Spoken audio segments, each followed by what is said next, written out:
L'info du Grand Lille en continu. Adrien Lanois. Mercredi 16 novembre, bonjour à toutes et à tous et bienvenue sur Grand Lille TV, il est tout juste 7h30. Bon réveil à toutes et à tous, bon appétit aussi si vous prenez votre petit déjeuner avec nous. Bon courage si vous partez travailler sous la pluie aujourd'hui. Un vrai temps d'automne avec la grisaille, les nuages, les pluies. Au programme aujourd'hui un peu de vent d'ouest. Seul point positif, les températures restent douces pour la saison, près de 14 degrés prévus cet après-midi à Lille. C'est quand même 6 degrés de plus que la moyenne saisonnière. Un point sur les routes, également l'infotrafic à la une, en direct en temps réel. Les ralentissements habituels sur l'A25, la RN41, la 1, la 23, la rocade nord-ouest, déjà beaucoup de monde sur la route. Attention surtout aux pluies et donc aux chaussées glissantes. Attention aux petits accrochages, n'hésitez pas à réduire votre vitesse et à augmenter vos distances de sécurité pour plus de prudence sur la route. Pour démarrer cette édition, on évoque la circulation à Lille et aux alentours après les énormes bouchons autour d'Euralia samedi dernier. Et certains automobilistes ont en effet même eu plus de 3 heures à sortir du parking du centre commercial. Le nouveau plan de déplacement de la mairie de Lille a forcément été mis en cause par beaucoup, même si d'autres éléments peuvent quand même être évoqués. Du côté des commerçants et de la chambre de commerce notamment, l'inquiétude se fait sentir. Certains annoncent des baisses de chiffre d'affaires de 20 à 30%. Pour le président de la CCI Nord-de-France, le sujet doit être abordé sérieusement.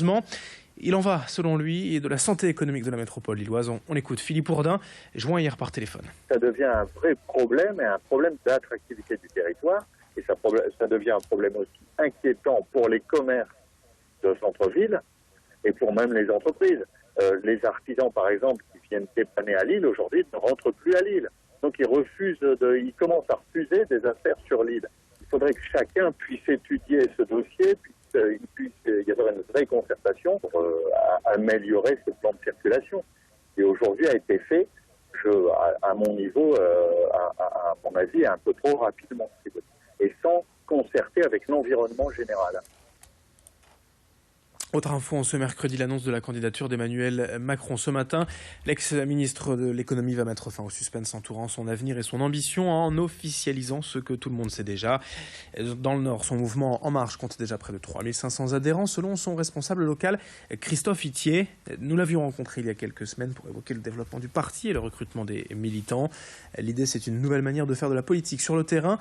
En tout cas, c'est ce qu'annonce Emmanuel Macron et son référent dans le Nord. On l'écoute au micro de Xavier Silly. On a eu des beaux meetings qui se sont déroulés à Montpellier, Le Mans et Strasbourg qui ont réuni à chaque fois 1500 personnes. Donc peu de politiques aujourd'hui peuvent se targuer d'une telle mobilisation.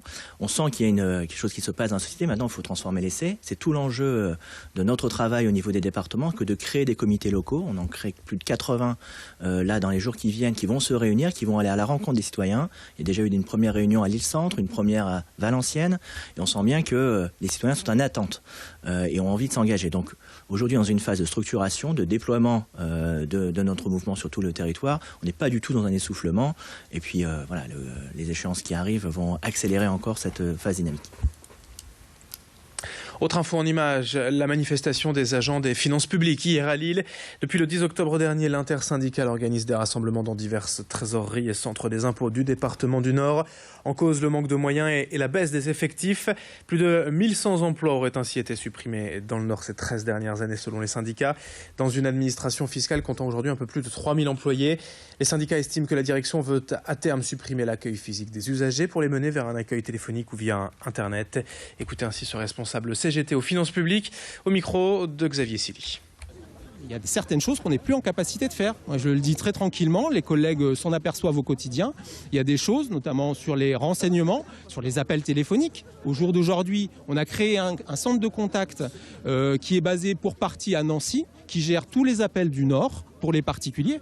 Et celui-là, il y a vraiment des grosses difficultés à avoir ce service-là au téléphone. Donc voilà la volonté de l'administration, de notre direction, c'est d'éloigner, de créer des centres de contact et des plateformes téléphoniques pour éloigner et limiter en fait l'accueil physique. En bref, l'actualité politique encore avec le président de la région Xavier Bertrand qui n'annoncera finalement pas de soutien pour la primaire des Républicains. Il ne sera pas au meeting d'Alain Juppé vendredi soir à Lille et ne se ralliera à aucun des candidats. Selon ses proches, Xavier Bertrand refuse de se laisser instrumentaliser et il veut, je cite, se tenir à l'écart de la scène nationale. Autre info, un nouveau drame sur l'autoroute A1. Hier soir vers 19h, un dépanneur est mort fauché par un camion à hauteur de Falampin dans le sens Paris-Lille. L'homme était en pleine manœuvre d'enlèvement d'un véhicule en panne quand il a été percuté par le poids lourd. Il est malheureusement mort sur le coup. Un speed dating pour Nounou à Marcq-en-Barœul. Ce week-end, la ville organise samedi en partenariat avec le relais d'assistance maternelle une journée afin que les parents en recherche d'une nounou puissent trouver la bonne personne pour garder leur enfant. C'est ce samedi au RAM de Marcq-en-Barœul, parc du Petit Prince. Et puis, un forum de l'orientation de l'alternance organisé ce samedi également à Lambersart. Une trentaine de professionnels seront au rendez-vous pour présenter les formations et les orientations possibles après le lycée ou l'université. Samedi toute la journée à l'espace Pierre de Coubertin à Lambersart.